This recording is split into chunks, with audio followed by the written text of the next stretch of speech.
Do you want to know what it's like to move to Merritt Island from Orlando? I'm going to give you a true perspective on what that move was like for me and my family. So if you're thinking about moving to the Space Coast, then stay tuned because that is exactly what we're going to talk about today.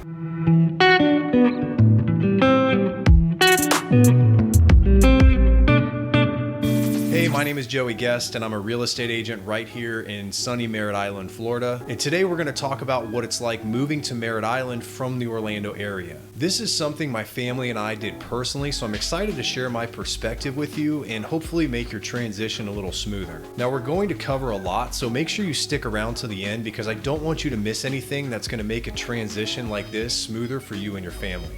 In our previous video, we talked about some alternatives to living in Orlando, and Merritt Island and Cocoa Beach were on our list. Today we're going to focus primarily on Merritt Island, but if you're also considering Cocoa Beach, then there's still a ton of information in this video that I think you'll find relevant. Now, I've talked briefly before about some things that personally impacted my family and I while we were living in Orlando, and those were ultimately some of the drivers that prompted us to want to make a change. Once we came to the realization that we were ready to make a move, Merritt Island and Cocoa Beach quickly moved to the top of our list of places that we wanted to call our new home. The combination of the coastal lifestyle while still being relatively accessible to Orlando without actually having to live there, the affordability, and quite honestly the people that we met quickly made it our primary target. If you're planning a move to Merritt Island, Cocoa Beach, Cape Canaveral, or really anywhere on the Space Coast, I think you'll get a lot of useful perspective from this video that'll hopefully make your decision a little bit easier. So let's get right to it and look at what it's like to move to Merritt Island from Orlando.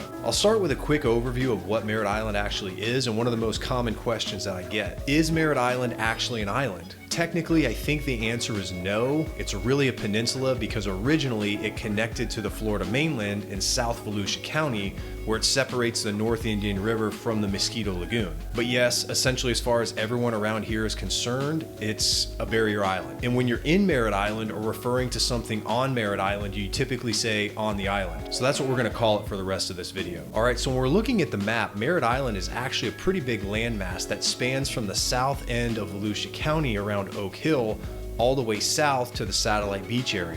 When we look at the area that's actually livable, we're going to be focused on the bottom half, which starts south of Kennedy Space Center and is known as North Merritt Island. The waterways that surround Merritt Island make up the Indian River Lagoon system, which is one of the most biodiverse estuaries in the northern hemisphere. To the west, you have the Indian River that separates the island from the mainland. To the east is the Banana River that separates us from the barrier island where Cocoa Beach, Cape Canaveral, Satellite Beach, and other beachside towns are located. And in the middle, Sykes Creek splits Merritt Island east and west. You'll also notice the barge canal that runs east and west along the 528 that connects all three waterways. The island is basically broken down into 5 sections. You've got North Merritt Island, which runs north of the barge canal to Kennedy Space Center, Central Merritt Island, which runs south of the barge canal to Highway 528 and is on the west side of Sykes Creek.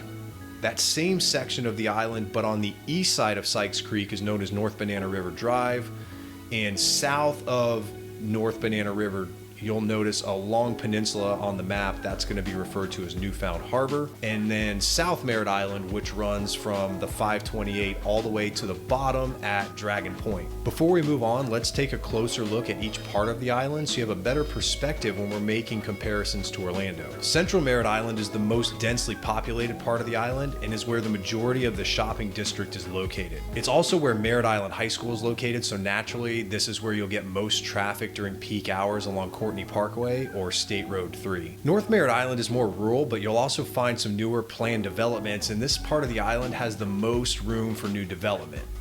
To get to North Merritt Island, you have to use the drawbridge to go over the barge canal, which definitely causes some congestion and delays depending on the time of day.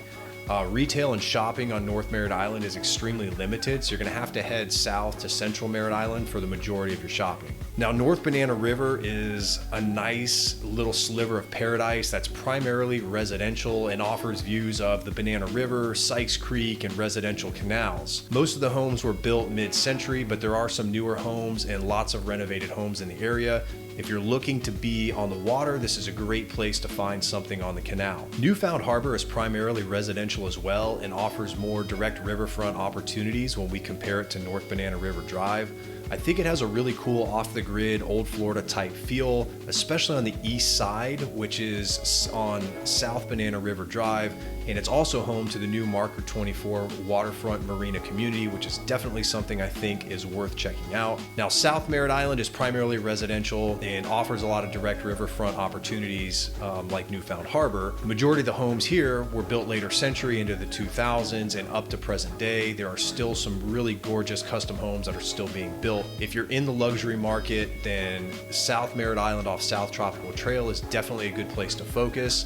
And the drive down South Tropical Trail is probably one of the most serene and scenic drives around. In fact, anytime I have to go anywhere south in Brevard County, I find an excuse to drive down that road. So you'll definitely want to take a cruise down there and check it out. Now that you have a breakdown of the island, let's get back to what the actual transition from Orlando to Merritt Island might look like for you. For me, the number one thing was definitely lifestyle. Let's look at some of the major differences between what lifestyle in Orlando might be like compared to Merritt Island. As I mentioned before in our top places to live outside of Orlando video, Merritt Island is much more laid back. Overall, the people are super friendly and it definitely has more of a small town community feel. If you're into doing stuff outside, there's so many more opportunities to get outdoors in my opinion when compared to Orlando. There's dozens of places you can launch your paddleboards or kayaks from, even if you don't live on the water, that are only a few minutes from your door. Plus, you're only 5 to 10 minutes from the beach, so you won't have those long, exhausting day trips to the beach anymore. In fact, you'll probably find yourself at the beach a lot more often with a lot less effort. One of my favorite things to do now that we're in Merritt Island is to go for a sunrise run on the beach, or even take the kids for a quick beach trip after school in the evening before the sunset. I also think you'll find your time at the beach more enjoyable because you'll most likely be avoiding those peak hours when all the weekenders are there. So more time on the beach, less work to get there, no more crowds. Sign me up, I'm in. So moving on, let's talk about traffic. I think we can all agree on one thing. The traffic in Orlando sucks. Now, maybe if you move to Orlando from another big city like Atlanta or LA, you may not think the traffic's that bad, but even if that's the case, it still sucks. Actually, if you don't think the Orlando traffic is that bad or the drivers are absolutely horrible, why don't you go ahead and drop "I love Orlando traffic" in the comments so we know where you stand on that topic and we can all move on. So traffic in Merritt Island. Honestly, I think it's great compared to Orlando traffic. Now, if you talk to some people that grew up here, they'll tell you how bad the traffic gets on Courtney or South Tropical during certain hours. But I've driven both of them at all hours of the day, 7 days out of the week, and not once has it even come close to the traffic that we typically see in Orlando. Don't get me wrong, there's still some stretches that back up during certain times and some intersections with just horribly timed traffic lights, but my interactions with the road ragers have been minimal and my quality of life is significantly better. Now, there are a couple things to seriously consider when it comes to traffic, one of which being accidents on the 528. If you're planning on commuting back to Orlando on a regular basis and there's an accident on 528 and it gets shut down, you're pretty much screwed. I quickly got in the habit of checking some of the traffic flow apps like Waze before I would head to Orlando, because if you get on the 528 and they shut it down due to an accident, your opportunities to reroute are few and far between and you're pretty much stuck there until it clears up. So you're better off checking the app and taking an alternative route before you even hit the road. I've actually been stuck a few times on 528 with some pretty severe accidents and it's not fun. I've wasted a lot of time. But when you come back home at the end of the day and you hit that first causeway and you're about to come over the river and you see the water, it literally just makes you forget all about it and it's totally worth it. Let's talk weather. I didn't expect there to be much of a difference between the weather in Orlando and Merritt Island, seeing as how they're both in Central Florida. But overall, I've actually found the weather in Merritt Island to be a little bit more accommodating year-round. Even in the dead heat of summer, when I was used to the air just being hot and stagnant in Orlando, I've noticed we get a nice little coastal breeze here in Merritt Island on a much more regular basis, and it really makes those super hot summer days a lot more enjoyable. I've also noticed that my seasonal allergies that I had grown accustomed to are a lot more mild and barely noticeable now. Can't really explain why, but hey, I'm not complaining about it. Also, in winter, we tend to stay a little bit warmer when those cold fronts start to move in. And during the rainy season, who knows? There's days when it rains all day in Orlando and it's sunny here and vice versa. I can't pattern it, haven't been able to figure it out, but you'll learn to deal with it. So moral of the story, if you're going to head to Orlando, just make sure you check the traffic apps and the weather before you hit the road. All right, on to that burning question that everyone has and the one I was most curious about when we decided to move to Merritt Island. What's the real estate like? For myself, I figured being in the business, I'd be able to get a pulse on the market pretty quick, but I was wrong. When I started doing my market research, I realized there wasn't much data available at all for anything in Brevard County, and properties for sale were actually really few and far between. That's when I realized the Space Coast actually has their own MLS. So even though Orlando MLS has an option for Brevard County, only a fraction of the available properties are shown in that database. So after going through the process of getting all the right tools and resources in place, I was finally able to get to work, at least for myself. Why am I telling you all of this? Because when you're ready to make the transition, you can make sure that your agent has the proper resources already in place to make the transition as smooth as possible. So back to the market. Bottom line, dollar for dollar, I still think you get a little bit more for your money on the Space Coast, but the prices and values have really closed the gap over the past couple years. We'll get into some comparisons in another video so you can actually see what your dollars will buy in each market. But right now, at the time of this recording, it's January 2022. And inventory is extremely low. In fact, we're hovering right around 1 month's worth of inventory. So basically what that means is if no new houses get listed for sale, we will be completely sold out of homes for sale within 1 month. So yes, it's an extremely competitive market right now. Hopefully we see that inventory number start to creep up this year, but my suggestion would be to start your search sooner than you think you really need to. Side note, if you're a family with small kids and childcare or preschool is a necessity, I would definitely recommend contacting schools now and making sure you get your name on the waiting list. Most of the schools are at capacity and there's already waiting lists in place. So it could easily take 6 months or more before you can actually get into a preschool or daycare. So obviously being on the coast presents a lot of opportunities for living on the water. So if having a waterfront home is something that you're interested in, make sure you have a full understanding of that waterway before you buy the house. There's lots of things to consider, like deep water access, overhead obstructions, no wake zones, and navigation routes. So depending on your boat and objectives, some properties are going to offer a lot more value to you personally compared to other properties. And these differences aren't always obvious, so just make sure you have your goals and objectives defined up front so you can identify certain things when you're starting to look at houses. Now, being a coastal county in Florida, your insurance premium is going to be higher in most cases, regardless of whether you're on the water or not. I found that most insurance companies based in Brevard County usually work with some different carriers and they're able to get better premiums for local homeowners. Let's look at aesthetics now. Overall, Merritt Island is an extremely beautiful place that really gives you a peek at Florida's natural beauty, and the fact that you get to live in that beauty and experience it every single day is a true blessing. Merritt Island technically isn't a city and it's part of unincorporated Brevard County. So you will notice that some of the infrastructure isn't quite as nice as what you're used to seeing in Orlando. What I'm referring to primarily are the roads, curbing, sidewalks, streetlights, common landscaping, but overall, I don't consider it anything that's going to adversely affect your quality of life.